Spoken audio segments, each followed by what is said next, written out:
পটুয়াখালীতে ৩ শতাধিক প্রান্তিক জনগোষ্ঠীর চোখের দৃষ্টি সুরক্ষা নিশ্চিতের লক্ষ্যে বিনামূল্যে চক্ষু চিকিৎসা সেবা, ঔষধ ও চশমা বিতরণ এবং স্থানীয় অপারেশন কার্যক্রমের মধ্য দিয়ে পটুয়াখালীতে আত্মপ্রকাশ করেছে আয়েশা হাফিজ ফাউন্ডেশন।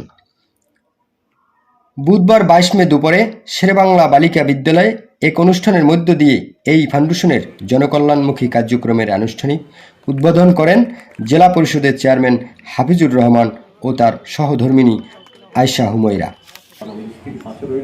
এ সময় ফাউন্ডেশনের কর্ণধার চেয়ারম্যান হাফিজুর রহমান বলেন, একটি টেকসই মানবিক পদক্ষেপ স্লোগানে আয়েশা হাফিজ ফাউন্ডেশনের প্রতিটি কর্মসূচি হবে জাতিসংঘের টেকসই উন্নয়ন লক্ষ্যমাত্রা, মাননীয় প্রধানমন্ত্রীর স্মার্ট বাংলাদেশ ও বাংলাদেশ আওয়ামী লীগের নির্বাচনী ইশতেহার বাস্তবায়নের সহায়ক।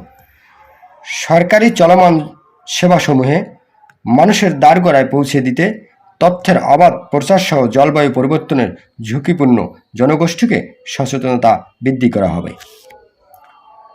সকল কর্মসূচি হবে অত্যন্ত কার্যকর ও টেকসই, যা মানুষের শারীরিক, মানসিক, অর্থনৈতিক পরিবর্তন ঘটাতে সহযোগিতা করবে। মুস্তাফিজুর রহমান, ATN বাংলা, পটুয়াখালী।